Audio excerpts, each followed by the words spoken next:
Mesdames et messieurs, bonjour, bienvenue dans cette nouvelle édition de votre journal de 15 heures au sommaire de l'actualité.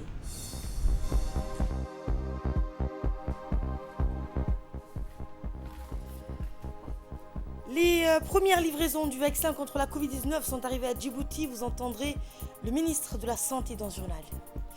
Et aux États-Unis, le plan de relance en partie débloqué, mais le feu vert du Sénat se fait attendre. Bonjour et merci de nous accueillir chez vous. Le président de la République, Ismaïl Omar Guelleh, a donné le coup d'envoi dans l'après-midi d'hier au stade Guled de la première édition du semi-marathon de Djibouti Gateway to Africa. À son arrivée, le chef de l'État, accompagné par la première dame du pays, Mme Khadra Mohamed Haïd, a été accueilli par le secrétaire d'État à la jeunesse et au sport, Hassan Mohamed Kamel, le président de l'autorité des ports et des zones franches, Aboubakar Omar Hadi, et le président de la fédération djiboutienne d'athlétisme, Saïd Ismaël. Ismaël Omar Guelleh a été accueilli à une salle, à un stade archi pleine dans une ambiance festive. Le chef de l'État a pris une photo avec les athlètes avant de donner le coup d'envoi de cette première édition de semi-marathon organisée conjointement, on le rappelle, par l'autorité des ports et des zones franches et la fédération djiboutienne donc d'athlétisme. C'est une initiative originale qui vient de se concrétiser avec la participation de Mo Farah, recordman olympique de la Grande-Bretagne, 4 fois champion, suivi de son coéquipier Bachir Abdi, Florian Carvao, puis Christiane Zalewski, Benjamin Choker, Hassan Shadi et Dorian Bulva. Les 5 meilleurs athlètes djiboutiens pour ce semi-marathon qui ont défendu le drapeau national sont Momin Bouh Guelleh, Momin Guelleh Borre, Ibrahim Hassan Ougas, Hiss Bachir Youssouf et Mouhidine Abdi Ouaes. Eh bien, le parcours était en 2 boucles. Ils sont sortis du stade Guled et revenus au stade Guled pour l'arrivée. Les athlètes ont fait 10,5 km et ont emprunté le même parcours une deuxième fois pour courir donc les 21 km prévus. Rappelons que cet événement a vu la participation des membres du gouvernement, des parlementaires, des amoureux de l'athlétisme, mais également une immense foule venue voir courir Mo Farah à Djibouti. Ce fut donc une belle course, vous le voyez à l'image, dès le coup d'envoi donné par le président de la République. Le premier peloton s'est formé aux environs de la laiterie de Djibouti, un premier peloton composé des athlètes djiboutiens et internationaux. Durant les 5 premiers kilomètres, c'est le coude à coude entre les athlètes qui font de leur mieux pour se détacher du groupe. Finalement, les athlètes, le Britannique Mo Farah et le Belge Bachir Abdi, prennent la sage décision de partir en duo. Arrivé au stade Guled, c'est la consécration pour l'athlète britannique d'origine somalienne, Mo Farah, qui termine sa course en premier. Très content, Mo Farah donc termine la course sous les ovations du public. Bachir Abdi, à son tour, prend la 2e place en finissant sa course. Le public venu sur tout le long des grandes artères de la ville de Djibouti s'est fait une idée de l'athlétisme djiboutien.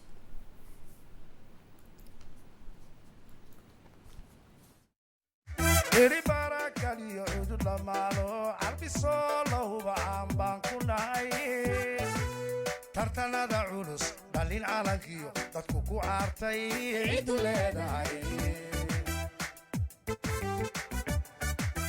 orodada iyo cagtu waataan ku canamalne gulku curine caddaan iyo madow kaga badine ciyaarahayaan cajis laga galin orodada iyo cagtu waataan ku canamalne gulku curine caddaan iyo madow kaga badine ciyaarahayaan cajis laga galin ciyaarahayaan cajis laga galin ciyaarahayaan cajis laga galin ciyaarahayaan cajis laga galin ciyaarahayaan cajis laga galin ciyaarahayaan cajis laga galin ciyaarahayaan cajis laga galin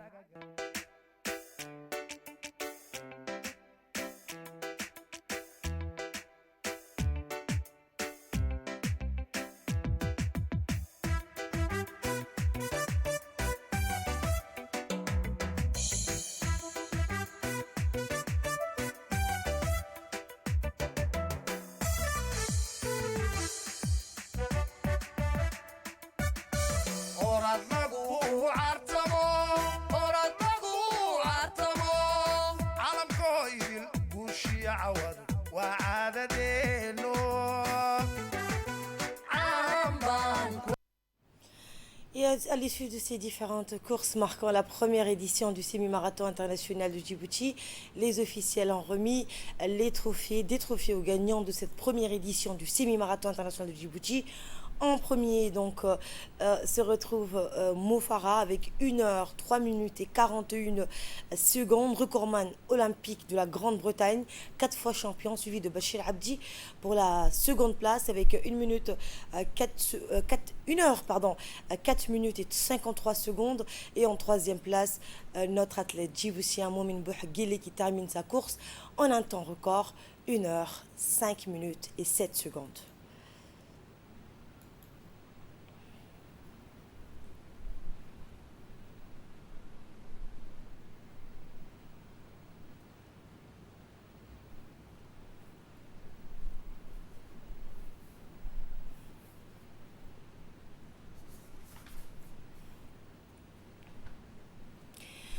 Je vous le disais en titre, les premières livraisons du vaccin contre la Covid-19 sont arrivées à Djibouti.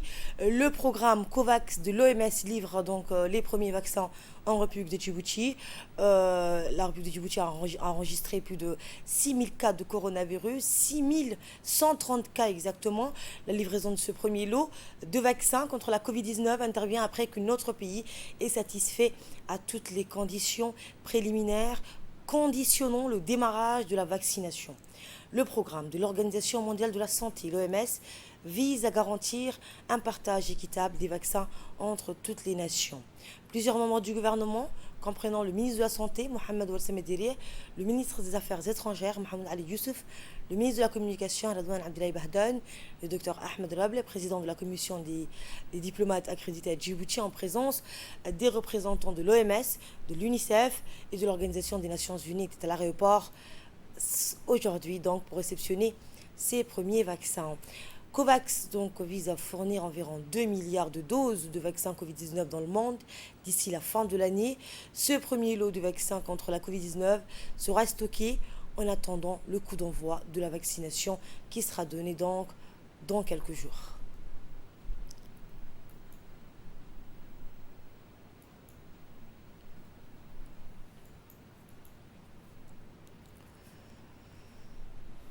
Écoutons un extrait du discours du ministre de la Santé.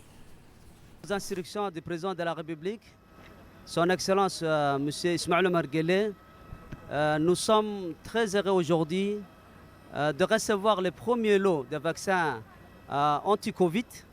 Il s'agit de vaccins acquis dans le cadre de l'initiative COVAX. D'abord, c'est un premier lot qui nous permettra de démarrer la campagne de vaccination cette semaine, Inch'Allah. D'autres suivront très prochainement. Nous avons commandé, grâce au budget national et aux efforts du gouvernement, plus de 500 000 doses qui va arriver au courant de ce mois, Inch'Allah, en République de Djibouti. Nous avons également préparé le lieu de stockage, également les plateformes vaccinales sont prêtes également pour accueillir nos concitoyens. Le gouvernement a également entrepris d'autres démarches pour obtenir des vaccins, notamment les vaccins chinois. Et nous avons déjà commandé ces vaccins et nous attendons très prochainement. Sur instruction du président de la République, le gouvernement a mis les moyens nécessaires pour vacciner 700 000 personnes, à peu près plus de 70% de la population djiboutienne. Je voudrais vraiment remercier l'ensemble des partenaires, l'UNICEF, également l'OMS, la coordinatrice résidente, Madame Barbara, tous les efforts fournis pour que ces vaccins arrivent à Djibouti. Mais je voudrais surtout féliciter la Commission nationale. Écoutons cette fois les interventions du ministre du Commerce et de la représentante du PNUD à Djibouti.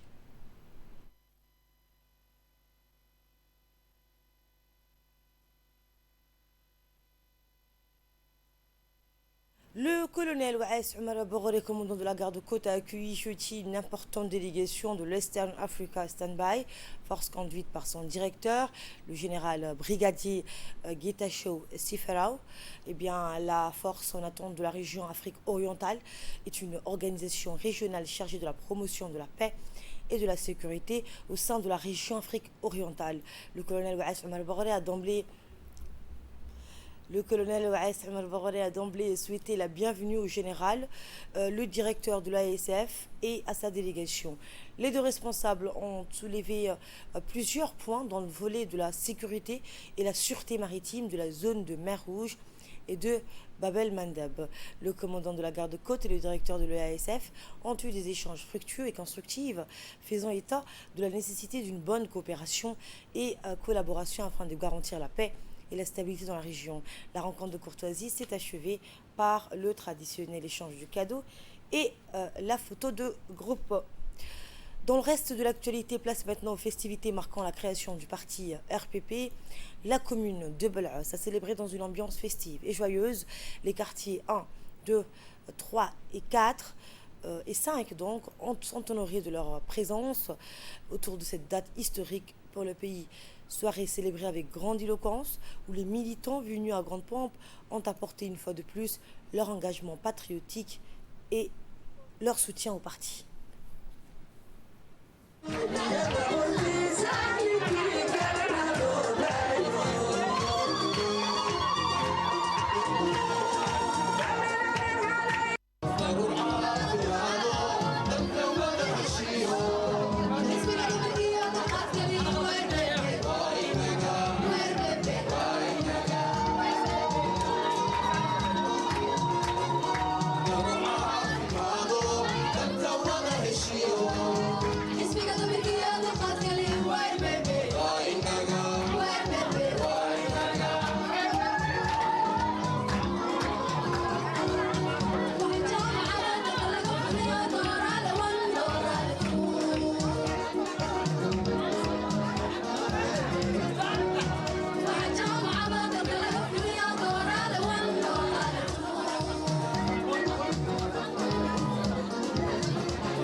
Et la cité Nassib a fêté en grande pompe le 42e anniversaire de la création du parti RPP. La cérémonie a vu la participation du président de la commune, des sages, des femmes et plusieurs autres personnalités militantes et sympathisantes du parti, ainsi que la ministre des Affaires sociales, Mme Mona Ousmane Aden, de la ministre de l'Habitat, et les habitants de cette cité, hommes et femmes confondus.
Et à l'instar des autres régions de l'intérieur, la ville blanche a fêté ce 42e anniversaire jeudi du Rassemblement populaire pour le progrès, 4 mars 1979, date à laquelle le parti a vu le jour.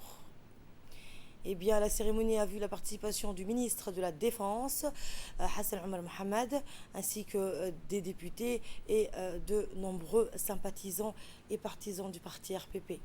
Une foule immense était au rendez-vous donc pour célébrer ce 42e anniversaire.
À Arta, également, les habitants de la région ont célébré jeudi soir, dans la joie et l'allégresse, le 42e anniversaire du parti politique, le Rassemblement populaire pour le progrès, RPP, sur l'esplanade de l'annexe RPP d'Arta. Ce sont donc toutes les forces vives de la population qui se sont retrouvées pour fêter ce 42e anniversaire du parti RPP. Eh bien, côté gouvernement, le ministre de l'Énergie a participé à cette soirée ainsi que des hauts responsables. Une soirée donc riche en couleurs et en musique. Regardez.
Et à l'instar de leurs compatriotes des autres régions et de la capitale, les habitants de la région d'Ali Sabi ont également célébré ce jeudi soir dans la joie et l'allégresse le 42e anniversaire du parti du Rassemblement populaire pour le progrès RPP sur l'esplanade de l'annexe RPP d'Ali Sabi. Ce sont toutes les forces vives de la population qui sont retrouvées pour fêter le 42e anniversaire.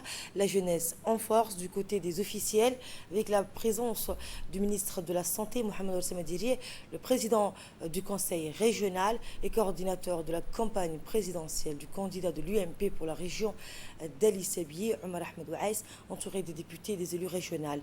Avec le peuple, les personnalités ont partagé un moment de ferveur et d'enthousiasme populaire, animation musicale, chant et danse folklorique.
Je le disais en titre, aux États-Unis, le plan de relance en partie débloqué, mais le feu vert du Sénat se fait attendre. C'est une guerre des nerfs qui s'est jouée au Sénat américain. Après 9 heures de paralysie, les démocrates sont parvenus à convaincre un sénateur modéré de soutenir un amendement de compromis sur les allocations chômage, chômage qui ouvre la voie à l'adoption d'un plan de relance de près de 1900 milliards de dollars. Mais l'opposition républicaine n'a pas dit son dernier mot. C'est ainsi que se referme cette édition. Merci de votre aimable attention. J'aurai le plaisir de vous retrouver ce soir à 22 h pour un nouveau journal. Très bonne suite de programme sur Télé Djibouti.